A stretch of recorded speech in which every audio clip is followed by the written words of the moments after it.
Chers consoeurs, chers confrères, chers adhérents, bienvenue à vous tous pour cette Assemblée générale ordinaire de notre association, le groupement des commissaires de justice administrateurs d'immeubles. Nous sommes heureux de vous retrouver pour ce rendez-vous annuel statutaire. Cette année, notre ordre du jour sera léger dans la mesure où aucun poste de renouvellement n'est à faire, l'actuel bureau ayant été élu l'an passé pour 2 ans.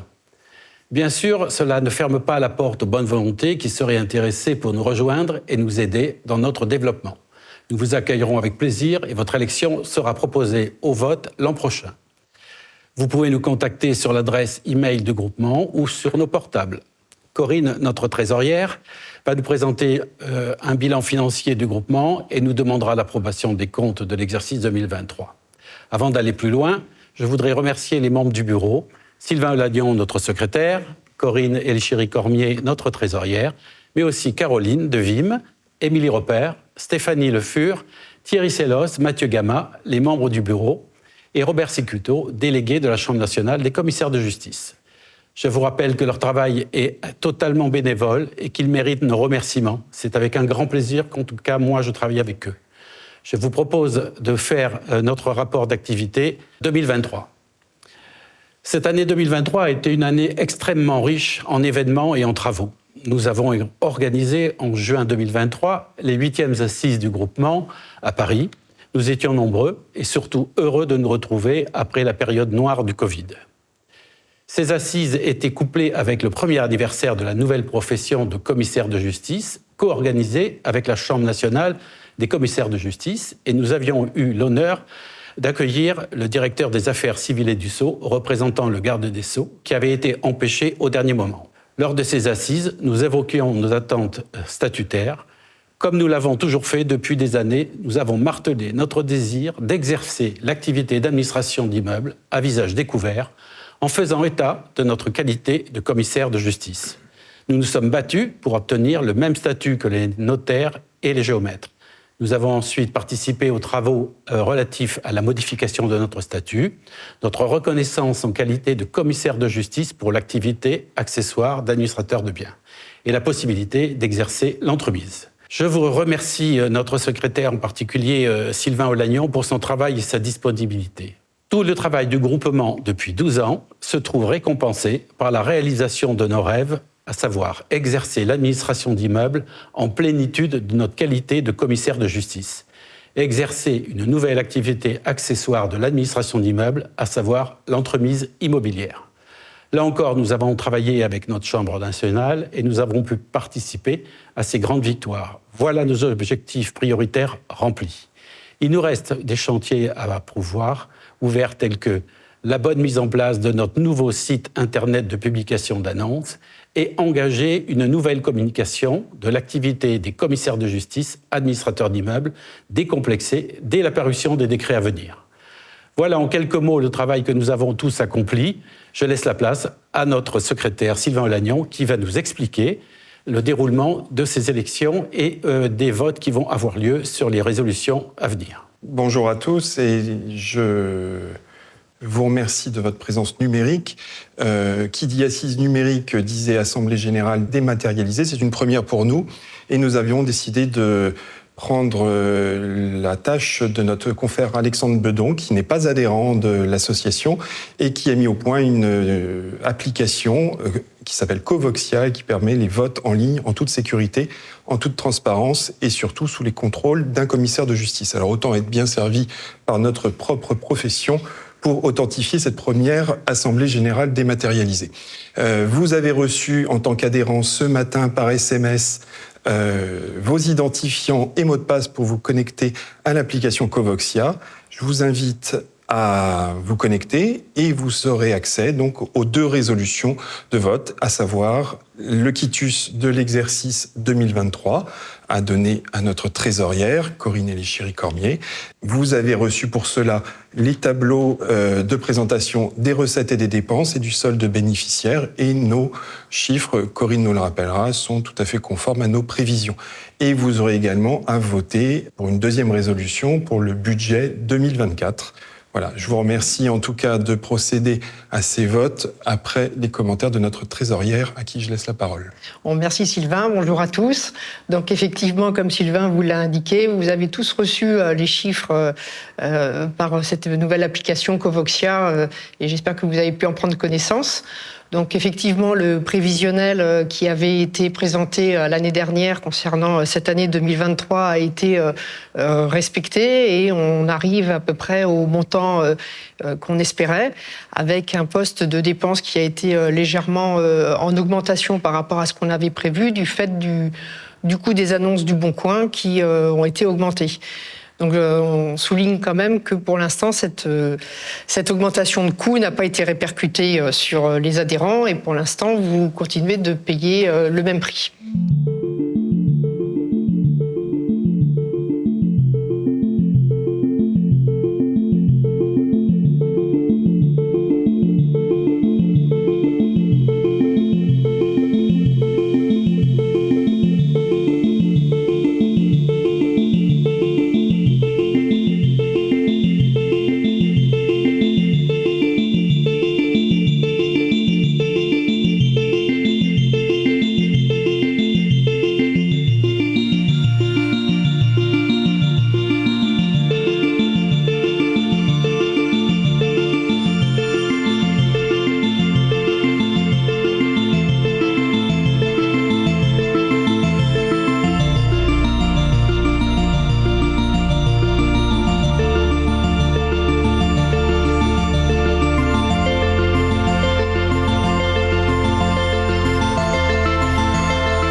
Il y a donc un petit bonus sur l'année 2023 qui va nous permettre de développer des nouveaux services sur l'année 2024.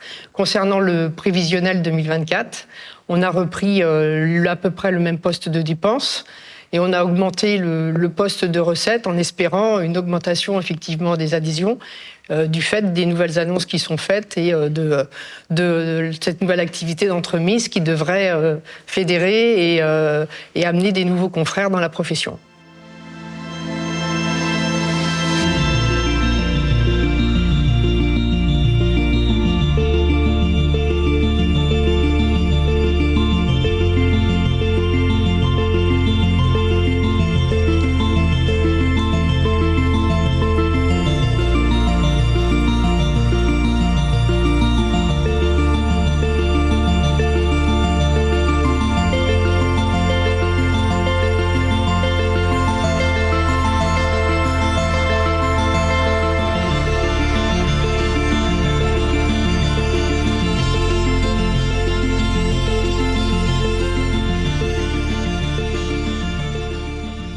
Tous ces chiffres et tous ces comptes, bien sûr, ont été validés par notre expert comptable. Tout à fait.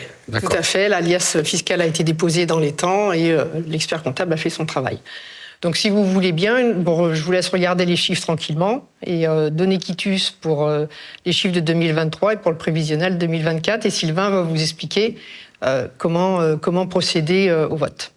Alors, le vote est dès à présent ouvert et vous pouvez voter également jusqu'à 14h30. Heure limite de vote, suite à quoi les votes seront clôturés et Alexandre Bedon procédera donc à la finalisation de cette assemblée générale électronique et nous adressera un rapport qui vous sera diffusé dans les prochaines heures par newsletter.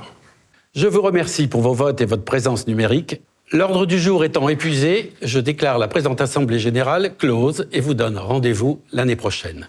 Je vous invite à suivre nos travaux et vous souhaite un bel après-midi.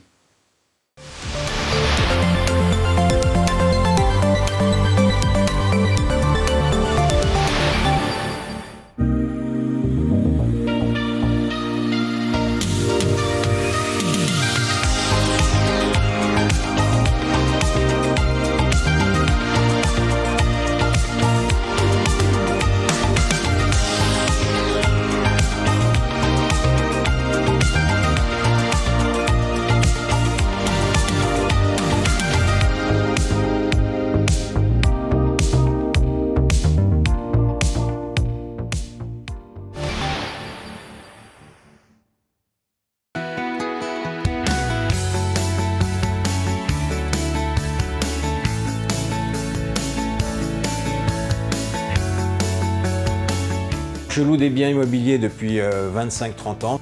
Depuis 6 mois où j'ai découvert Visal, je demande systématiquement la caution Visal. C'est des locataires qui se sont présentés à moi avec le certificat Visal, leur certificat d'éligibilité. J'ai actuellement 6 dossiers qui sont cautionnés par Visal. Ma première impression, j'ai trouvé que c'était un dispositif qui était extrêmement favorable aux propriétaires.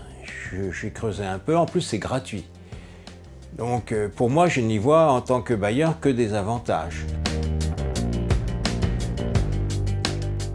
Tout se passe sur Internet. L'avantage, c'est que en tant que bailleur, vous pouvez aller sur Internet jour et nuit à 3 h du matin.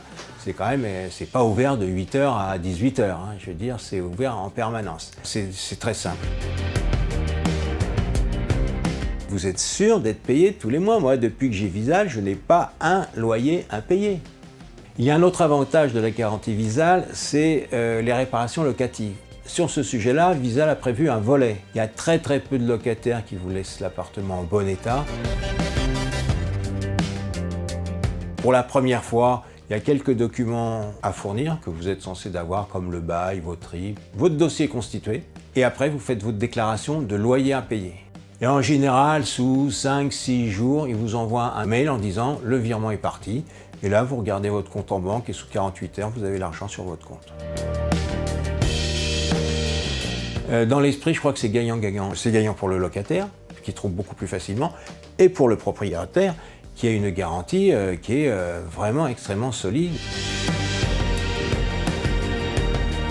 Ah ben moi c'est extrêmement clair, hein. Depuis que j'ai Visal, je ne veux plus de garantie physique. Ça ne m'intéresse pas. Et comme on dit, il n'y a pas photo. Les cautions par an et tout ça, ça n'a plus de place, ça ne fait pas le poids à côté. Bien entendu, je parle de Visal autour de moi. Prends Visal, ça prend très peu de temps, tu es garanti sur 3 ans de loyer, il s'occupe de la procédure d'expulsion si ça ne va pas, et tu t'occupes de rien et tu es sûr de garantir tes loyers sous 10 jours, 15 jours. Tu ne peux pas trouver mieux. Et c'est gratuit, pour tout le monde. Alors là, attendez, c'est royal. Vous ne pouvez pas espérer mieux en tant que bailleur.